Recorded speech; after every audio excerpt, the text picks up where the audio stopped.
Hey everyone, Scott here, and we're just going to have a quick look at this little New Testament. This is a New English Bible, NEB New Testament, published by Oxford. It's 4 inches across, 6 inches tall, and about a ½ inch thick. And we're going to turn down that exposure a little so you can see the gilding. There we go. Oops. Okay. It's got a gold gilding, not an art gilding. And the cover is a really nice leather cover, and it's leather lined. See here, I can get that to show. There we go. Pin seal Morocco leather lined. That's a really nice cover. That's the nicest cover I have on anything this size. And this was sent to me, I think over a year ago by Joe St. Eggs. I've been using it quite a bit lately to read through the Gospel of John and realized hadn't really reviewed it, so I'll look at it now. At some point in its past, it was given to Stuart by his mom and dad.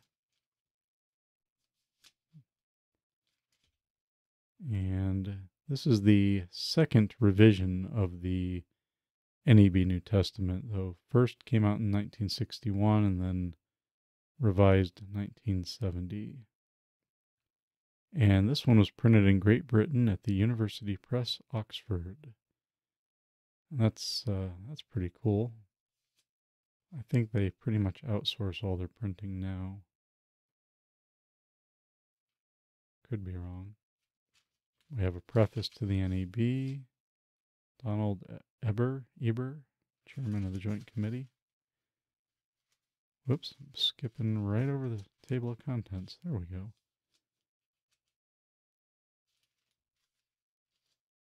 Introduction to the New Testament. A note about the marginal numbers, which we'll see. They just have the verse numbers on the outside margins. And it's not always clear where a specific verse begins or ends, like you see here, because it's in a paragraph format. But it works well for being like a reader's edition. It may not be the best translation to use if you need to specifically quote a verse exactly, but it makes a great reader. I like the single column format. When this came out, I believe that was a lot more unique than it is now. Now you can get a lot of translations in a single column, but I do know the NEB came in a double column for the study edition, but I think the rest were single. It's a nice layout. Translation notes are at the bottom. Wrinkle in the corner there. Sermon on the Mount. We have a nice poetry layout. I've really enjoyed, there's the Lord's Prayer. Really enjoyed reading from this. See, somebody starred that. There's just a few marks in this. Overall, it's not been marked in too much. It's in great shape. By and large, it's in a contemporary English, at least contemporary for the 1960s. But you'll see where God the Father is addressed, the more Elizabethan style English is used. So here, where Jesus is about to raise Lazarus, he looks upward and says, "Father, I thank thee, thou hast heard me." So you do get that more archaic English style in those cases. It's similar to how the RSV did things as well, and just kind of reflects the time.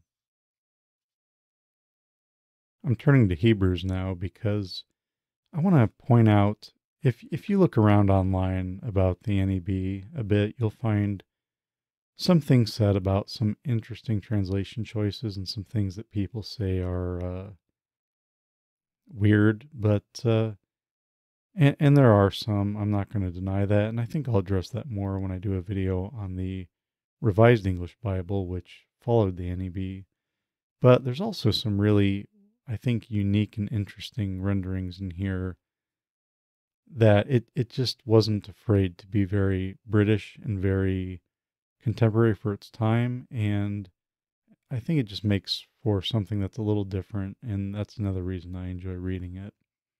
And there's a great example of that here in the opening to the Hebrews. So we see, when in former times God spoke to our forefathers, he spoke in fragmentary and varied fashion through the prophets. But in this final age he has spoken to us in the Son, whom he made heir to the whole universe, and through whom he created all of existence. The Son, who is the effulgence of God's splendor and the stamp of God's very being, and sustains the universe by his word of power. So, fragmentary and varied fashion. I liked that. That's a very unique way to render that. And then effulgence, I believe. Yeah, I'm looking over at a note I made to help me pronounce that. That is not a word I knew until yesterday when I was reading through this, and I'm like, I don't know that word. And I asked Mrs. TSB because she teaches reading and speech, and she also wasn't familiar with it. But it's like radiant splendor, or bright to the extreme, shining forth. It's that kind of idea, and it's just wonderful. And yeah, it kind of captures. I saw something in the commentary today about that in Hebrews, the Greek style showed someone who was very educated in Greek and had a good vocabulary, and I think they were trying to represent that in the English translation here. So I think that's really interesting. Example of kind of maybe a more, we might say, a strange translation choice. I would point out maybe James chapter 2, verse 20, around there. We see here, but can you not see, you quibbler, that faith divorced from deeds is barren? Quibbler, it's not really so much, I think, that the person's quibbling. If you look at pretty much any other English translation, it's more of a sense of, someone who's without sense or foolish. And quibbler, I'm not sure that's the best choice there. It's not horrible, but, that's something that's really neat about the NEB. They do take some chances here and there, and may or may not always agree with it, but one thing's for sure, it's an interesting translation, and I think it can kind of just wake you up a little when you're so used to the way things are done over and over again, so many translations, and make you think about the meaning of things, whether it gets it right or maybe tries a little too hard, like in this case, and I think the meaning gets a little missed. But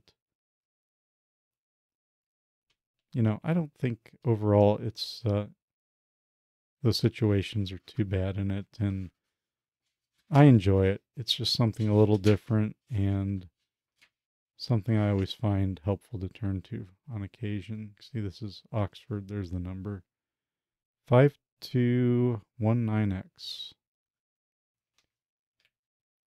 Anyways, I hope you enjoyed seeing it. If you did, please give it a like. If you have anything you'd like to share, I invite you to do so in the comments. As always, I invite you to subscribe if you'd like to see more old Bibles, thrift Bibles, prayer books, whatever else I decide to do. And I hope you have a great day. God bless. And we'll see you for the next one. Thank you for watching.